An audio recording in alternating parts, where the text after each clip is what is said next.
et bienvenue à ce nouveau numéro du Club Éco à la tribune Objectif Aquitaine, un Club Éco qui s'inscrit dans le cadre de Smart City Bordeaux, première édition de forum consacré au Smart. Aujourd'hui, je reçois Thierry Grangetas, directeur client territoire de GRDF pour la région Sud-Ouest. L'ai-je bien descendu? Très bien, très bien. Bonjour Thierry Grangetas. Bonjour à vous en tout cas. Alors dites-moi, GRDF, en quelques mots, en quelques chiffres, c'est quoi dans le Grand Sud-Ouest et puis peut-être après on fera un zoom sur l'Aquitaine. Très bien. Écoutez, dans la région Sud-Ouest, c'est-à-dire Midi-Pyrénées et Aquitaine, les activités de GRDF, c'est avant tout une activité de distribuer du gaz à nos clients, mais c'est aussi une mission qu'on oublie parfois, c'est la mission de promouvoir l'usage du gaz.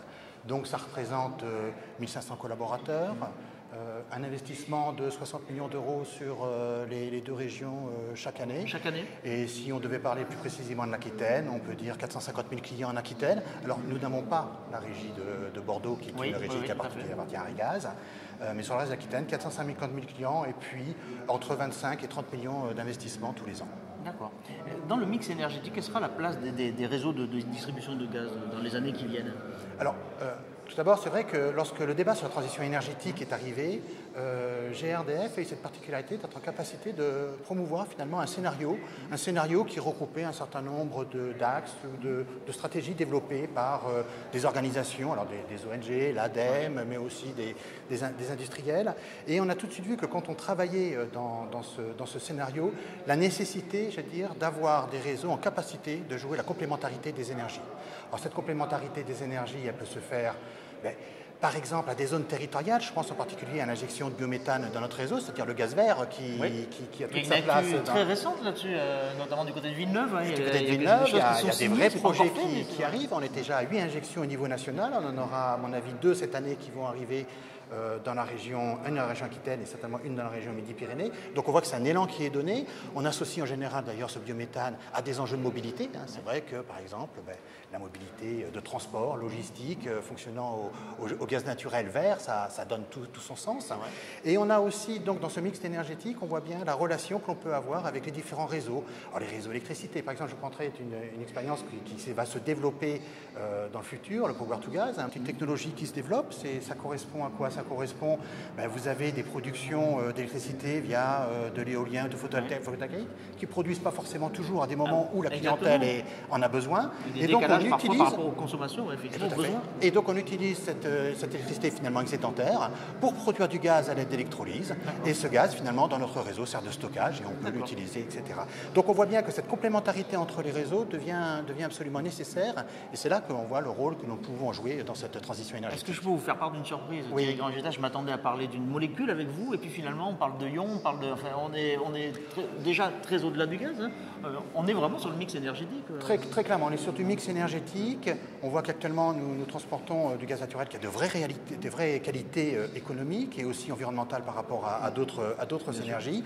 Mais on est parti sur une vision que d'ici 2050, alors 70% du gaz que nous transporterons seront du gaz produit localement, donc du gaz qui s'intègre complètement dans une politique énergétique de territoire. D'accord. Et alors, un mot sur Gaspard. Joli petit nom. Qui est donc Gaspard? Gaspard, c'est notre première brique finalement du Smart Grid envers les clients. C'est un compteur que l'on dit intelligent, dans le sens qu'on sera capable, grâce à cette pose de comptage, de fournir des index à des intervalles très réguliers à notre clientèle. Donc d'abord des intervalles à minima quotidiens, voire plus si le client le désire. Et donc ça va donc permettre au client d'avoir une véritable maîtrise de son énergie. Et ça va permettre aussi aux collectivités locales, parce que j'insiste beaucoup quand même sur la transition énergétique liée au territoire, parce que je crois que c'est là le sens de cette transition, de ce mouvement, c'est aussi de la capacité de leur donner de vraies données agrégées qui puissent aussi les aider à concevoir justement leur schéma énergétique qu'ils souhaitent développer. Et pour vous, est-ce que ça change vos métiers finalement? Parce que Gaspard, à terme, et toutes ces données... Notre cœur de métier restera tourné vers la sécurité industrielle, donc ça c'est sûr, mais par contre c'est vrai que ça va changer nos métiers. D'abord il va falloir que nous devenions des gestionnaires de données, donc c'est quelque chose de vous allez nouveau. en faire quoi? Comment vous allez exploiter justement? Les données de Gaspard, c'est très clair. Gaspard, c'est un produit qui répond aux attentes de l'ensemble des parties prenantes. Donc là, j'appelle les parties prenantes, il y a les collectivités locales qui sont acteurs dans le développement de Gaspard, mais aussi le client via les associations de consommateurs qui retrouvent toute leur gestion de données. Donc les données sont aux clients, elles ne sont pas, voilà, elles sont à elles, et donc c'est comme ça qu'elles doivent être gérées. Mais c'est vrai que pour nous, ça peut être des données qui peuvent être utiles pour gérer notre réseau, pour être en capacité de faire des études. Donc là, on va voir des nouveaux métiers qui vont arriver. Et puis des métiers aussi que nous maîtrisons peut-être un peu moins pour le moment dans l'entreprise, c'est tout ce qui est gestion des